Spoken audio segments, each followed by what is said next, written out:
यति बेला हामीसँग कुराकानी गर्नको लागि पब्लिक इनोभेटर दिपेन्द्र कडेलजी हुनुहुन्छ। विशेष त अहिले पछिल्लो समय जसरी नेपालमा राजनीतिक सङ्कट एउटा उत्कर्षमा पुगिरहेको छ, यो बिचमा उहाँ भारत भ्रमणमा हुनुहुन्थ्यो। भारत भ्रमणमा विशेष व्यक्तिसँग पनि उहाँले भेटघाट गरेर आउनु भएको छ र भारत भ्रमण के को लागि उहाँको र पछिल्लो समसामयिक राजनीतिक घटनाक्रमको विषयमा पनि हामी आज उहाँसँग कुराकानी गर्नेछौँ। स्वागत छ सर यहाँलाई इन्द्रेणी खबर.com। धन्यवाद छ सन्दीपजी। भारत भ्रमण गर्नुभयो, म भारत भ्रमणको क्रममा हजुर तपाईँले त्यहाँका उच्च राजनीतिक भेटघाट पनि गर्नुभयो, विजय जोलीलाई भेट्नुभयो। नेपाली भेटघाट नेपाल मामलाका जानकारको रूपमा पनि हुनुहुन्छ विजय जोलीजी। मेरो डिप्लोमेटिक वर्क चाहिँ 2016बाटै सुरु भयो र नेपालमा नर्मली मैले बढी अफ्रिकन डिपार्टमेन्टको काम गर्छु र चुनाव निरीक्षणको काम गर्छु। त्यसको लागि एम्बेसीहरू सबैभन्दा बढी दिल्लीमा छ। त्यो भएर मेरो दिल्लीमा जाने आउने क्रम चाहिँ मेरो धेरै नै हुन्छ। अब पोलिटिकल्ली भन्दा नि अब के गर्ने होला देशमा, लौ न के गर्नु पर्यो भनेर चाहिँ म जाने गर्दिनँ। तर त्यहाँ जाँदा म पब्लिक इनोभेटर भएको नाताले त्यहाँको पोलिटिकल लिडरहरूसँग हाई हल्लो चाहिँ हुन्छ। तर त्यो कन्ट्रीलाई के गर्ने होला भनेर पोलिटिकल्ली चाहिँ म बढी कुरा गर्दिनँ। इकोनोमिकल्ली कुरामा, इकोनोमिक डिप्लोमेसीको कुराहरूमा कहिलेकाहीँ नेताजीहरूसँग पनि कुरा गर्ने गर्छु। राजनीतिक भेटघाट होइन तपाईँ? राजनीतिक भेटघाट भनेर कस्तो राजनीतिक भेटघाट? अब भारतले केही दिएर पार्टी खोलौँला, भारतको शरणमा परेर भोलि टिकट पाइएला, भारतको शरणमा परेर भोलि पार्टी चलाउन सकिएला, भारतको आशीर्वादबाट भोलि म मन्त्री बनुला भन्ने जस्ता कुराहरूमा दिपेन्द्र कण्डेल कहिले पनि हिँड्न सक्दैन। किनभने यो मेरो इन्टरनल मेरो मनले दिँदैन, यो कुरा म गर्दिनँ। कुरा बुझ्नु भने इदर आई लिभ द पोलिटिक्स, भारतलाई सोधेर भारतको अनुसार नेपालको पोलिटिक्समा म आउनुपर्छ भने म बरु पोलिटिक्स नै गर्दिनँ। त्यसकारण मेरो पोलिटिकल मिटिङ हुनसक्छ, तर हात जोड्ने मिटिङ, गएर झुकेर नमस्ते गर्ने मिटिङ हुँदैन। उहाँहरू जस्तो स्टाइलमा हुन्छ त्यही स्टाइलमा मेरो मिटिङ हुन्छ। खुट्टा जोडेर खप्टाएर बस्नुहुन्छ भने म पनि खप्टाएर बस्ने मान्छे हो। त्यसकारण भारतसँगको पोलिटिकल मिटिङ अलि झुकेर मिटिङ गर्ने लिडरहरू मध्ये होइन। नेपालमा यो अहिले जुन राजनीतिक अवस्था छ नि, यो विषयमा त पक्कै पनि कुराकानी भयो होला तपाईँको। भारतीय जनता पार्लियामेन्ट डिजोल्युसनको कुरा हो। पार्लियामेन्ट डिजोल्युसन कुरामा मेरो स्ट्यान्ड सेम हो। मेरो स्ट्यान्ड भारत नगए पनि सेम हो। मेरो स्ट्यान्ड अरूले के भन्छ भन्ने कुराहरूसँग मलाई मतलब लाग्दैन। मेरो आफ्नो रिसर्चबाट पार्लियामेन्ट डिजोल्युसनलाई अनकन्स्टिट्युसनल भन्न मिल्दैन, किनभने संविधानमा कुनै पनि धाराले डिजल्भ गर्न पाइँदैन भनेर लेखेको छैन। त्यो नलेखिसकेपछि वेस्टमिन्स्टरको कि संसदीय व्यवस्था छोड्नु पर्यो, होइन भने संसदीय व्यवस्था अथवा वेस्टमिन्स्टर अब बेलायतको संविधानको अनुरूप, भारतको संविधान अनुरूप नेपालमा संविधान बनाइसकेपछि यो कमन ल हो भन्ने कुरा सबैले बुझेका छन्। कमन लले के भन्छ भन्दा त्यहाँ नलेखेको छ भने गर्न पाइन्छ, पहिलो कुरा। अब नलेखेको कुरा गर्न पाइन्छ, तर गर्ने कुराहरू चाहिँ राष्ट्रपति महोदयले स्वीकृत गर्नुपर्छ र राष्ट्रपति महोदयले त्यो कुरालाई भोलि लिपिबद्ध रूपमा, कन्फ्लिक्टलाई लिपिबद्ध रूपमा त्यो कानुन बन्दै जाने गर्छ। जस्तो इक्जाम्पल म तपाईँलाई राखिदिन्छु। जस्तो ऊँट त नेपालमा छैन, ऊँट काट्न पाइँदैन जबसम्म भनिँदैन नि यहाँ ल्याएर ऊँट काटेर खान पाइन्छ भने त्यो कमन लले त्यो भन्छ। अब ऊँट काट्न नदिने हो भने संविधानमा संशोधन गर्नु पर्यो नि त। अबदेखि संविधानमा संशोधन के गर्नु पर्यो भन्दा बहुमतवाला दलले बनेको प्रधानमन्त्रीले संसद विघटन गर्न पाइँदैन भनेर प्रश्न लेख्नु पर्यो त्यहाँ। यो जनतालाई मूर्ख बनाउने काम त गर्नु भएन नि त। कुनै पनि धारामा लेखेको छैन, गर्न पाइन्छ भनेर पनि लेखेको छैन। बहुमत प्रधानमन्त्रीले गर्न पाइन्छ पनि लेखेको छैन, गर्न पाइँदैन पनि लेखेको छैन भने हजुरले विश्लेषण कसरी गर्ने? अदालतमा पनि त 47 सालको संविधानको उदाहरण दिन थाले। सुन्नुहोस्, म भन्दैछु संविधानकोमा म जान्छु। भन्न खोजेको कमन ल प्र्याक्टिस हो जुन ठिक छ। अब यतिकैमा भारत के चाहँदो रहेछ, नेपालमा के होस् भन्ने चाहन्छ? भारत के चाहन्छ? भारतीय जनता पार्टी के चाहन्छ भन्दा पनि मेरो सेन्स चाहिँ के हो भने, जसरी मैले अमित शाहको कुराबारे अलि एउटा टिप्पणी राखेर मैले एउटा न्युज बनाइदिएको थिएँ। त्रिपुराका मुख्यमन्त्री विप्लव देवले भन्नुभयो मैले देखेको के देख्छु भने, हजुरलाई एउटा कुरा के राखौँ भने, हुन त आजको दिन धेरै नै महत्त्वपूर्ण दिन हो मेरो लागि, सम्पूर्ण नेपालीको लागि, राजनीति गर्ने सम्पूर्ण राजनीतिक कर्मीको लागि, कार्यकर्ताको लागि र समग्र नेपाली जनताको लागि फागुन 7 गते भन्ने अत्यन्तै महत्त्वपूर्ण दिनमा हजुरले मलाई यो क्यामेराको अपर्च्युनिटी दिनुभएको छ, यसको लागि धन्यवाद। र दोस्रो कुरा, भारतले के चाहन्छ भन्ने कुरा म अहिले अन्तिममा भन्न चाहन्छु। भन्न खोजेको कुरा के छ भने केपी शर्मा ओलीको सरकार गिराएर भारतीय जनता पार्टी अनुरूप सरकार बनाउन यिनीहरू चाहिराखेका छन् जस्तो अहिले पछिल्ला अभिव्यक्तिबाट देखिन्छ। यसमा म लगायत नेपाल बचाउन र बनाउन चाहने सम्पूर्ण नेपाली केपी शर्मा ओलीको सरकारलाई समर्थन गर्नुपर्छ भन्ने नै मेरो निचोड, प्रष्ट कुरा।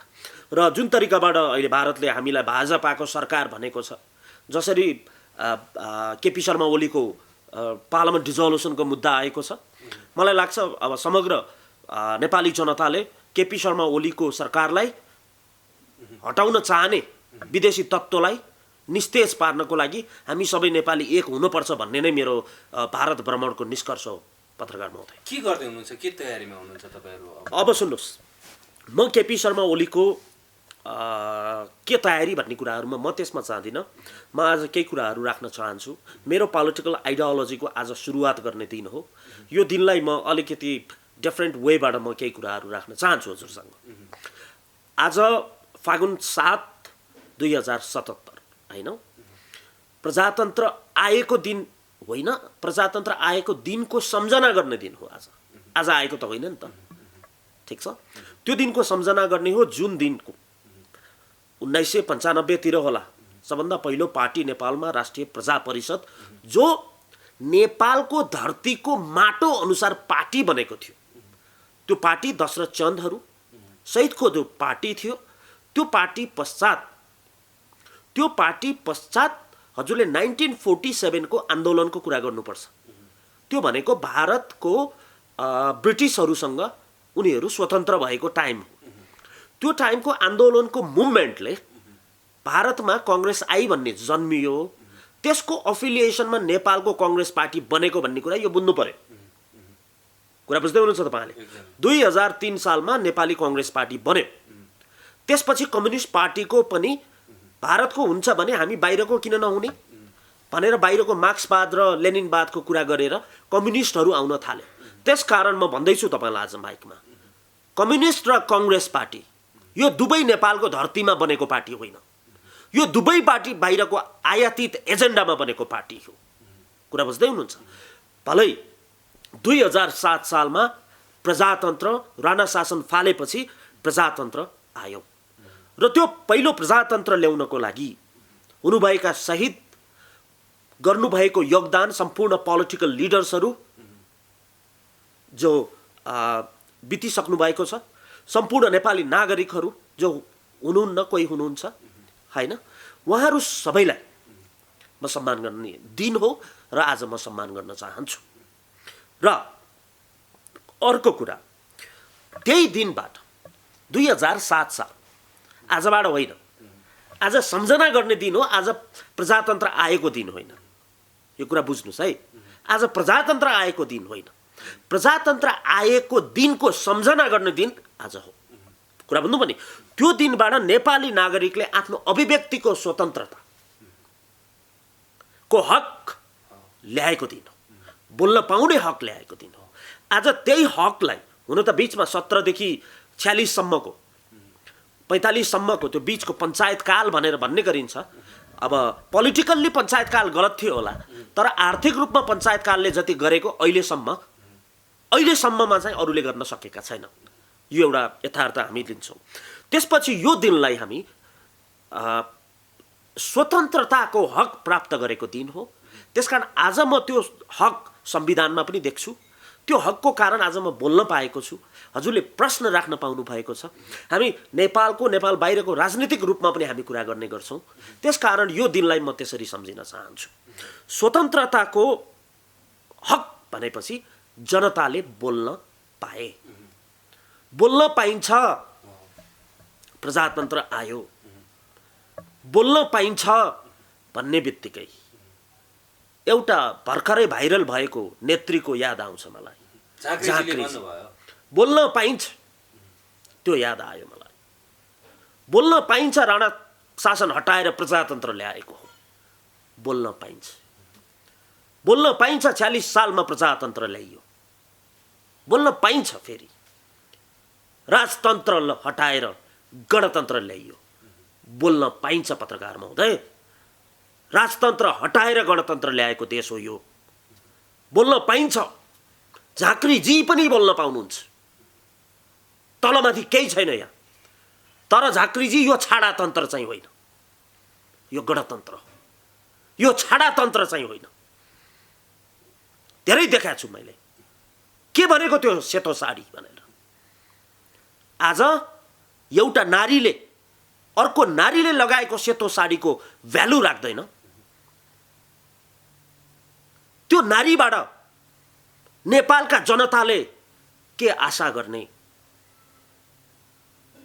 कुरा बुझ्दै हुनुहुन्छ नि? म बढी भन्न चाहन्न, म कुरा बुझ्नुभयो नि? तर जुन शब्द, यो छाडातन्त्र होइन। मेरो आमा अहिले सेतो साडी लगाउनुहुन्छ, मेरो बाबा बित्नुभयो। के हो सेतो साडी भनेको? यो छाडातन्त्र न उहाँलाई छ, न उहाँका कार्यकर्तालाई छ, न उहाँका समर्थकलाई छ। यो छाडातन्त्र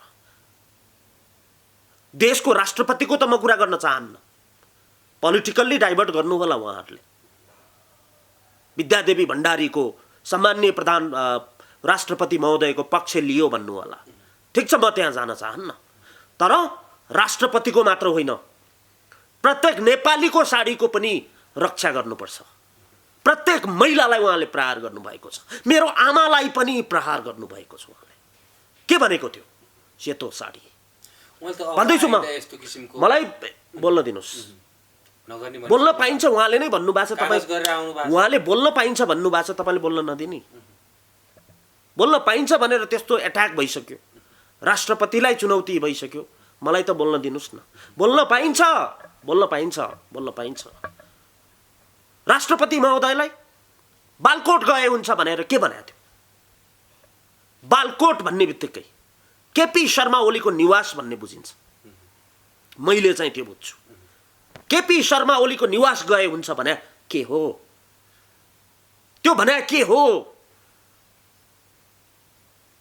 के हो त्यो भने? उहाँले स्पष्टीकरण दिइसक्नु। सुन्नुहोस्, मलाई सुन्नुहोस्। यो राजनीति हो। राजनीतिमा बोली र गोली सही चल्छ। त्यसलाई कसरी बुझ्ने भन्ने त आफ्नो ठाउँमा। सुन्नुहोस्, म भन्दैछु तपाईँलाई, म तपाईँलाई भन्दैछु, मैले त्यही बुझेँ। के बुझ्नुभयो यहाँ? सुन्नुहोस् न, मैले त्यही बुझेँ। सेतो साडी भन्न पाइँदैन, यो कुरा गलत गर्नुभयो। अर्को कुरा, बालकोट जा भनेर उहाँले भन्नुभयो, त्यो गलत गर्नुभयो। अरू राजनीतिक कुरामा मेरो टिप्पणी छैन। महारानी भन्नुहोस्, के भन्नुहोस्, मलाई टिप्पणी छैन यसमा। राजनीतिक रूपमा राजनीतिक शब्द केलाउन पाइन्छ, तर शब्द छाड्न नसक्ने नेताहरूबाट कुन शब्दले समाजमा कुन असर पार्छ, त्यो शब्द छाड्न नसक्ने नेताहरूबाट म मेरो बच्चाको भविष्य कोर्छन् भनेर बस्नुपर्ने? अब कुरा बुझ्दै हुनुहुन्छ नि? जनताले त साथ दिएका छन् त। मलाई भन्न दिनुहोस्। लाखौं जनताको सहभागिता थियो, हजारौं जनताको सहभागिता। मलाई भन्न दिनुहोस् पत्रकार महोदय, म त्यहाँ पुग्छु, म त्यहाँ पुगेँ। कुरा बुझ्नु भने त्यसकारण त्यो शब्दले प्रत्येक नेपालका महिलालाई अपमान गरेको छ। अपमान भन्ने बित्तिकै पार्टीकै माधव नेपालजीको अभिव्यक्ति याद आउँछ। अपमान भयो। मलाई पदको लोभ छैन, मलाई पनि छैन, तर विश्लेषण हाताहाती नगद हुन्छ यो देशमा। कुरा बुझ्दै हुनुहुन्छ तपाईले? हाताहाती हुन्छ, उधारो चल्दैन, नगद हुन्छ। भनिदिनुस् कार्यकर्तालाई, भनिदिनुस् ती नेत्रीलाई, कुन क्याम्पसमा पढ्नुभयो मलाई थाहा छैन। पुल्चोक क्याम्पसमा राजनीति गरेको मान्छे दिपेन्द्र कण्डेल हो। 50 वर्षदेखि मेरो घरको परिवार काठमाडौँमा बसेको छ। कुरा बुझ्नुभयो नि? त्यसकारण अब राजनीति हाताहाती हुन्छ, उधारो चल्दैन। कुरा बुझ्नुहुन्छ?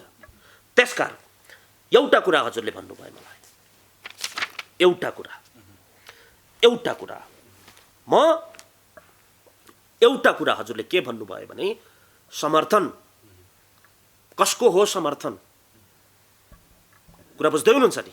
समर्थन गर्ने चाहिँ को हो? हामी हेरौँ न, कुरा बुझ्नुभयो नि?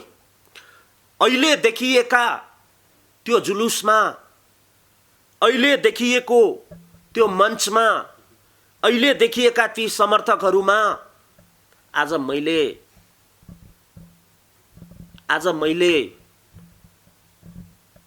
25 जना पनि एसएलसीमा फर्स्ट डिभिजन ल्याएको देख्न सकेको छैन। पत्रकार महोदय,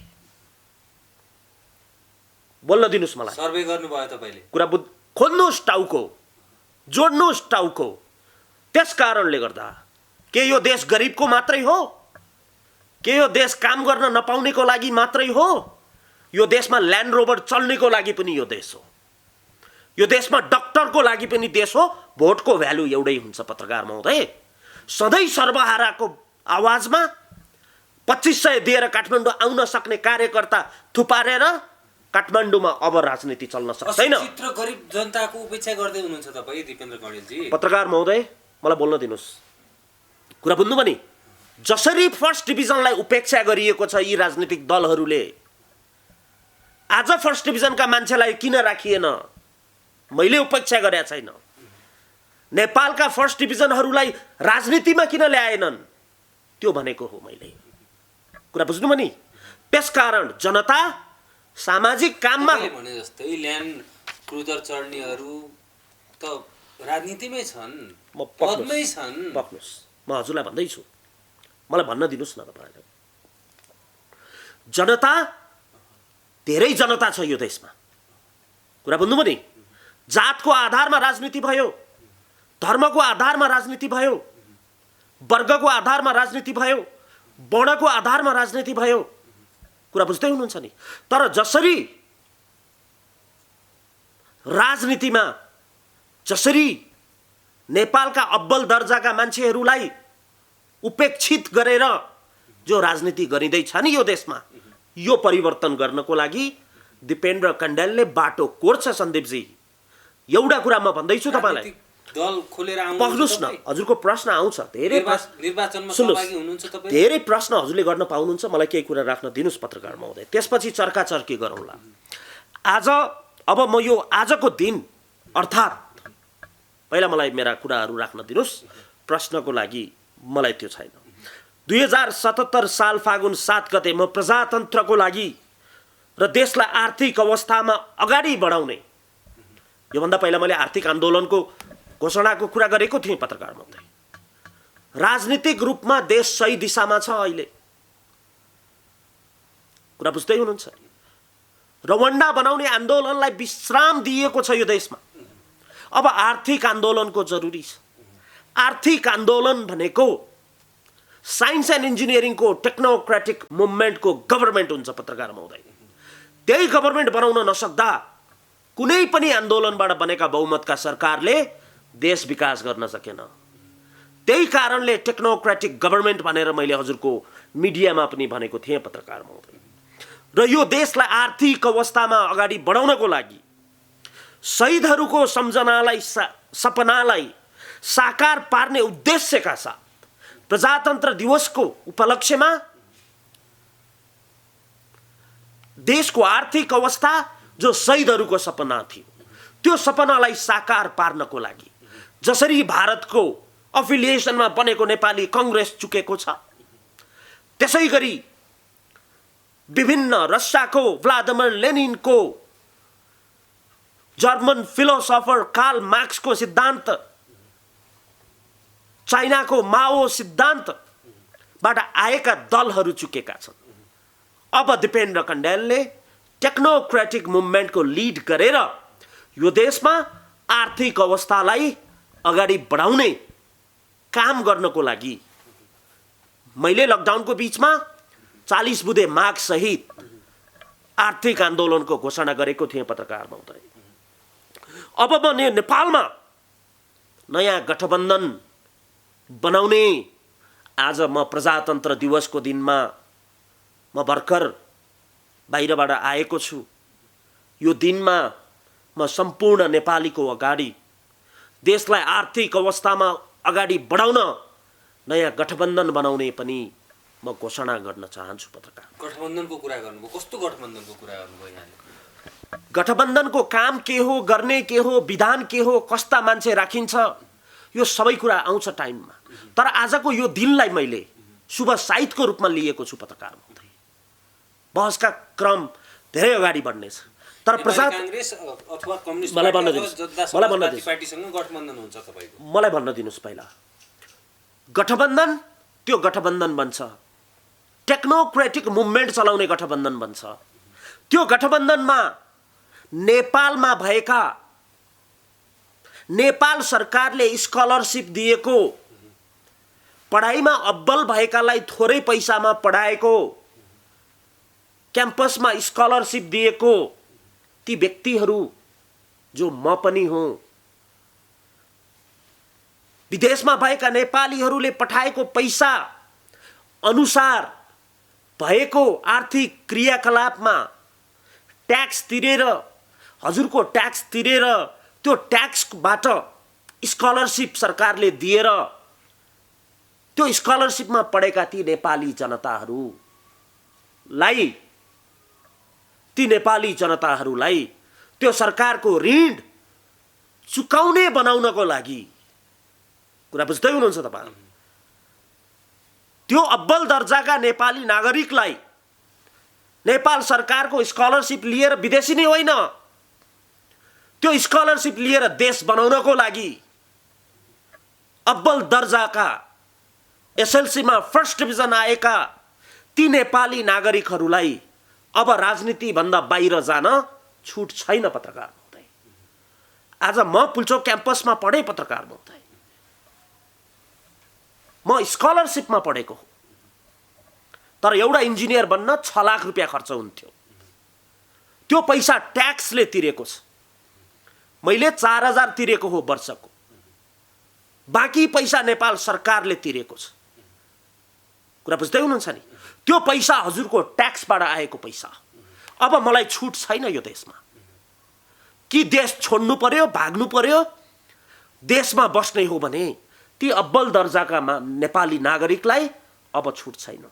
they all have to come into the politics. कुनै पनि पार्टीमा जानुहोस्, मलाई त्यो जरुरी छैन, तर उहाँहरू पोलिटिक्समा आउनुपर्छ। ती डक्टर्स, ती इन्जिनियर्स, कुरा बुझ्दै हुनुहुन्छ नि? ती फर्स्ट डिभिजन अब्बल दर्जाका स्टुडेन्ट्सहरू जसरी पोलिटिक्समा उपेक्षित गरिएको छ। कति जुलुस देख्नुभयो, कति क्यामेरा हटाउ गर्नुभयो, सर्वे गर्नुहोस् न। 25 त होइन, 15 पनि देखिनँ मैले फर्स्ट डिभिजन। जबसम्म उनीहरूलाई मैले पोलिटिक्समा ल्याउँदिनँ नि, आर्थिक बाटो कोर्न सकिँदैन। कस्तो योजना बनाउनु भएको छ उहाँहरूलाई ल्याउनु? भन्दैछु म तपाईँलाई, म घोषणा गर्न चाहन्छु। कुरा बुझ्नुभयो नि? राजनीतिक दलहरू तथा सम्पूर्ण दलका कार्यकर्ता र नेपाली स्वतन्त्र जनतालाई सम्मान गर्दै जुन प्रजातन्त्र ल्याइएको थियो र अहिले पनि छ, आर्थिक आन्दोलनको लागि नयाँ गठबन्धन बनाउने म आज घोषणा गरेको छु। पत्रकार महोदय, आर्थिक आन्दोलन अर्थात् टेक्नोक्रेटिक मुभमेन्ट भनेको छु मैले। साइन्स एन्ड इन्जिनियरिङको गभर्मेन्ट, एसएलसी फर्स्ट डिभिजनको पार्टी, यो गठबन्धन बन्छ। र हजुरले सही प्रश्न गर्नुभयो, यो गठबन्धनले नेपालमा स्थापित राजनीतिक रूपमा, आर्थिक रूपमा को बेटर को कम होला, तर आर्थिक रूपमा सबै राजनीतिक दलहरू फेल भएका छन्। तर राजनीतिक रूपमा सबैभन्दा सक्सेस नेपालको दललाई समर्थन गर्ने गरी आर्थिक मुभमेन्ट प्रत्येक नेपालका फर्स्ट डिभिजन एसएलसीमा आएकाहरूलाई लिएर कुनै एउटा दलसँग गठबन्धन बनाएर चुनावमा जाने र चुनावबाट टेक्नोक्रेटिक गभर्मेन्टमा 4 देखि 5, 6 बहसको आधारमा मन्त्रालय लिएर नेपालको आर्थिक अवस्थालाई सुदृढ गर्नको लागि दिपेन्द्र कण्डेलको आर्थिक आन्दोलन सुरु भएको 40 बुधेबाट आज घोषणा गर्दैछु मैले पत्रकार महोदय। र प्रत्येक जो एसएलसीमा फर्स्ट डिभिजन ल्याएका छन्, कलेजमा फर्स्ट डिभिजन ल्याएका छन्, स्कलरसिपमा पढेका छन्, जनताको ट्याक्सले स्कलरसिप दिएको छ, ती जनताहरूलाई, नेपाल धरतीलाई म ऋणी छु। आज सरकारले दिएको स्कलरसिपमा पढेको मान्छे हो म यो देशप्रति ऋणी छु। आज ती नागरिकहरूलाई यो देश विकासको लागि अगाडि आउनको लागि म यहाँबाट अनुरोध पनि गर्न चाहन्छु पत्रकार महोदय। र प्रमुख रूपमा यो पार्टीमा एसएलसीमा फर्स्ट डिभिजन, फेरि सुन्नुहोस्, प्रमुख रूपमा यो पार्टीमा एसएलसीमा फर्स्ट डिभिजन र विभिन्न कारण राजनीतिक, आर्थिक तथा सामाजिक पढ्न नपाएका ती जनताहरू, कुरा बुझ्दै हुनुहुन्छ नि, यो गठबन्धनमा आउने पनि म भन्न चाहन्छु पत्रकार महोदय। अबको चुनावमा पुराना स्थापित दलहरू मध्ये, कुरा बुझ्दै हुनुहुन्छ नि, आज पूर्व लडाकुको एउटा ग्रुप ओलीजीकोमा गयो, कतिजना गए, दारी ग्रुपको गयो, कतिजना गए, एसएलसी फर्स्ट डिभिजनको ग्रुप कत्रो हुन्छ, नेपाली जनता एसएलसी को फर्स्ट डिभिजनको ग्रुप कस्तो हुन्छ, राजनीतिक दलहरूले लुकेर हेर्नेछन् पत्रकार महोदय। र अबको चुनावको लागि म यो गठबन्धनमा प्रतिनिधित्व गर्दै अहिले आर्थिक रूपमा भनेको छैन, राजनीतिक रूपमा देशलाई बचाउन सबैभन्दा महत्त्वपूर्ण भूमिका खेलेर अगाडि सार्ने केपी शर्मा ओलीलाई समर्थन गर्नुपर्छ भनेर मेरो गठबन्धनमा मैले प्रस्ताव लिएर जान्छु पत्रकार महोदय। र तीसँग गठबन्धन हुन्छ त भन्दैछु म, एसएलसी फर्स्ट डिभिजन वालाहरुको भन्दैछु म। सबैभन्दा पहिला मैले बारम्बार भनेको छु, केपी शर्मा ओली पुराना राजनीतिक दलको अन्तिम प्रधानमन्त्री भनेको छु मैले। एक पटक हामी केपी शर्मा ओलीलाई समर्थन गरिन्छ, त्यसपछि उहाँले गरेको काम अनुसार गठबन्धन पार्टीमा जान पनि सक्छ, कुरा बुझ्दै हुनुहुन्छ नि। र यो काम अहिले नै भन्न चाहन्छु, म गठबन्धन खोल्ने, पार्टीलाई लबिङ गर्ने, यो गर्ने जान्दिनँ। म जे गर्छु म अगाडि गर्छु, पछाडिबाट मैले जान्दिनँ। र अहिलेको गठबन्धन जो एसएलसी, कुरा बुझ्नुभयो नि, अगाडि हो, फ्रन्टबाट हो, नो ब्याक, कुरा बुझ्नुभयो नि। त्यस कारणले गर्दा यो गठबन्धनले सम्माननीय प्रधानमन्त्री केपी शर्मा ओली राजनीतिक रूपमा सबैभन्दा असली मियो यो देशको, उहाँलाई समर्थन गर्ने गरी एसएलसी फर्स्ट डिभिजनको गठबन्धन बन्छ यो देशमा। सन्दीपजी, नेपालको यो आर्थिक अवस्था हुनुको प्रमुख कारण राजनीतिक दलहरू मात्र होइन पत्रकार महोदय। नेपालको यो आर्थिक अवस्था हुनुको कारण ती एसएलसीमा फर्स्ट डिभिजन ल्याउने नेपाली जनता आज पोलिटिक्सलाई हेट गर्नुको कारण सबैभन्दा बढी। आज इन्जिनियर जुलुसमा किन जाँदैनन्, जसलाई देशले पैसा तिरेर पढाएको छ। आज पार्टीका इन्जिनियरहरू गइरहेका छन् नि जुलुसमा। मलाई भन्न दिनुस्, पार्टी अफिलिएसनका इन्जिनियर्स, लाखौं इन्जिनियर यो देशमा छ, कुरा बुझ्नुभयो।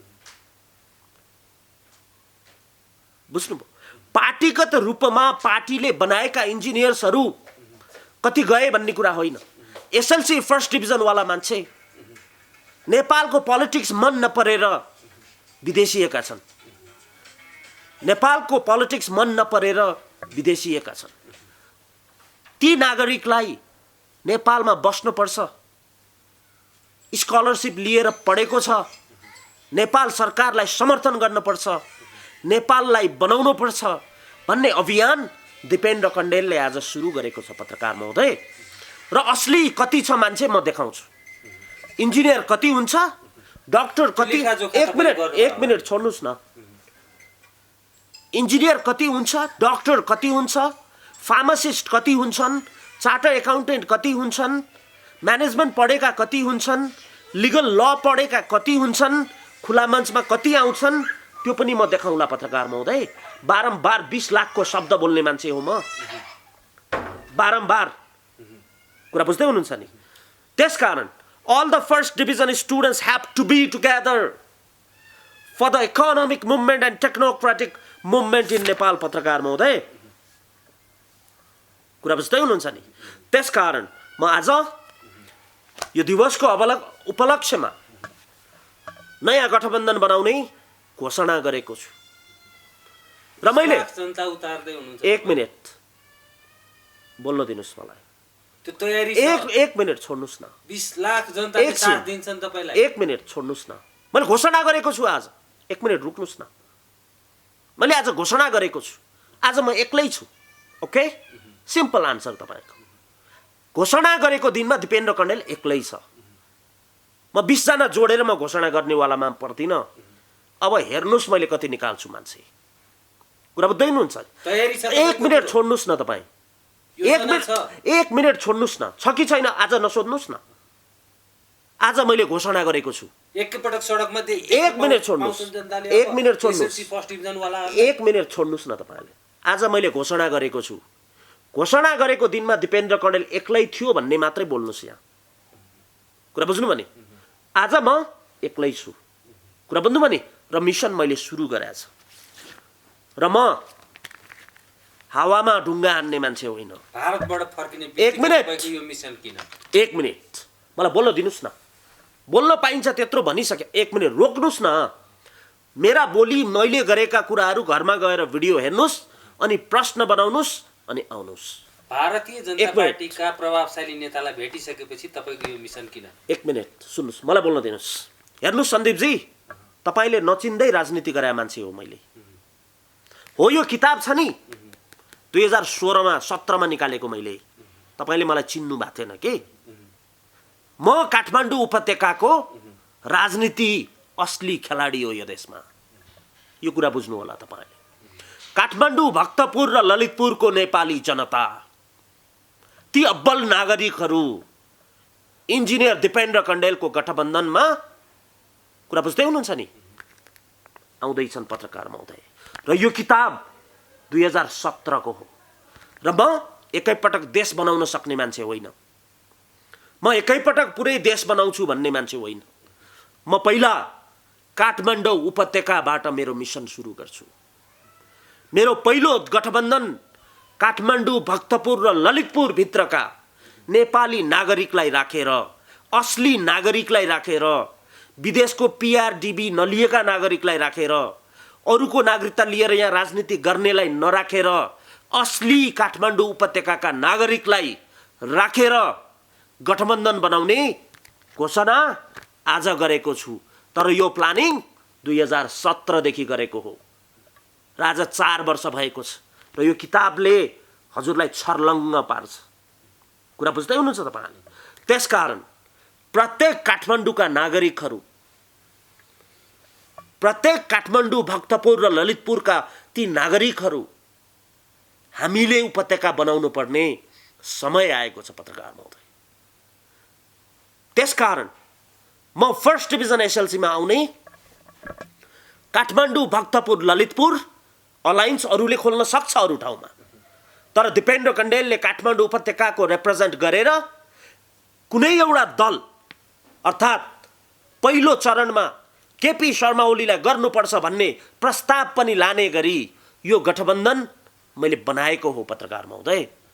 र सबैलाई भनिदिनुस्, आजको यो शुभ दिनमा दिपेन्द्र कण्डेलले नेपाल, अन्तिममा नेपाल बनाउने गरी काठमाडौँ उपत्यकाबाट गठबन्धन बनाउन सुरु गरेको कुरा प्रष्टसँग राखिदिनुस् पत्रकार महोदय। हस्, यहाँलाई यो महत्त्वपूर्ण समय र यो संवादको लागि धेरै धेरै धेरै धेरै धन्यवाद छ तपाईलाई। र कुनै पनि मान्छे अहिले एउटा अन्तिममा भन्न मन लाग्यो, भारतीय जनता पार्टी भन्नुभयो।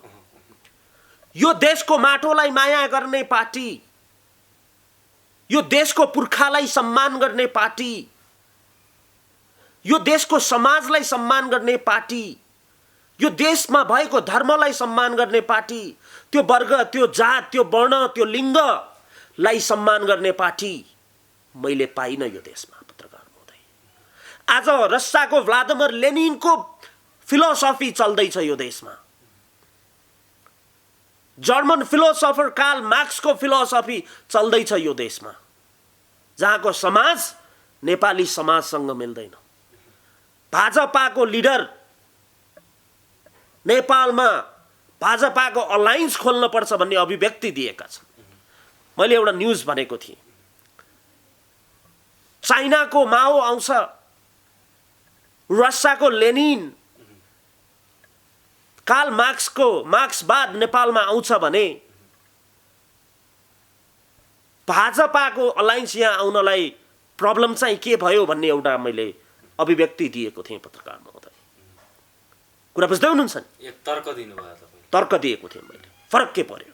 आज ती नेताहरूले विरोध गरेका रहेछन्, मैले अलिकति हेर्ने मौका पाएँ। जो माओवाद भनेका छन्, भाजपाको हस्तक्षेप भनेका छन्, चाइनाको हस्तक्षेप चाहिँ यहाँ किन? जो लेनिनवाद भन्नेहरू अमित शाहको कुरामा आपत्ति भनेका छन्, तर्सेको हो आफू? कुरा बुझ्नुभयो नि? त्यो लेनिनको हस्तक्षेप यहाँ किन? कार्ल मार्क्सको हस्तक्षेप यहाँ किन? समाजवादको नाममा के चाहिँ भएको छ यहाँ? र अर्को कुरा, एउटा कुरा चाहिँ आज प्रष्ट भयो, भारतीय जनता पार्टीले नेपालमा अलायन्स खोज्छु भन्नुको अर्थ भारतको कांग्रेस आईको अलायन्स नेपाली कांग्रेस हो भन्ने कुरा प्रमाणित भएको छ। होइन भने उसले भारतको भन्थ्यो होला। कांग्रेस आईको 2003 मा आएर नेपाली कांग्रेस आयो। अब भाजपाको के दल आउने हो यहाँ मलाई थाहा भएन, तर दिपेन्द्र कण्डेलले देश सुहाउँदो, माटो सुहाउँदो, ब्रिटिसहरूलाई लखेट्ने पुर्खाको त्यो हिम्मत सुहाउँदो, त्यो गोर्खाको छाती सुहाउँदो त्यो पार्टीको दर्ता गर्छ। बरु भारतीय जनता पार्टीले सिक्ने पार्टी दर्ता गर्छ, ताकि विश्वको त्यो सबैभन्दा ठुलो गरिब राष्ट्र भारतले सिक्न पाउने अवस्था आउँछ। र त्यो पार्टीको ideology semi presidential and technocratic democracy, मैले बारम्बार भनेको छु, semi presidential and technocratic democracy मैले बारम्बार भनेको छु। र म ती माओवादी नेताहरूलाई भन्न चाहन्छु पत्रकार महोदय, कार्यकारी राष्ट्रपतिको रूपमा व्यवस्था ल्याउने भनेर त्यो आन्दोलन गरेको, आज भारतको संविधान किन यहाँ? माओवाद ल्याउने भनेर आन्दोलन गरेको भारतको संविधान आज यहाँ किन? त्यसकारण देखाउँदा माओ, देखाउँदा लेनिन, देखाउँदा कार्ल मार्क्स, गोटी भारतको धेरै नजिकबाट देखेको छु पत्रकार महोदय, धेरै नजिकबाट देखेको छु। छाती चौडा गरेर गर्नुहोस्, भारतकै अलायन्स खोलेर ल्याउनुहोस्, तर देखाउँदा मार्क्स काम भारतको नगर्नुहोस्, देखाउँदा माओ संविधान भारतको नगर्नुहोस्, देखाउँदा लेनिन संविधान भारतको नगर्नुहोस्। यही चुनौती दिन चाहन्छु म यो मिडियाको मार्फत। र दिपेन्द्र कण्डेलको अलायन्स नेपाल रक्षा गर्ने ती पुर्खाहरूको रगतले लेखेको, कार्यकारी राष्ट्रपतिको लागि 17,000 को ज्यान गएको त्यो राष्ट्रपतीय प्रणालीको लागि नयाँ गठबन्धन बन्छ।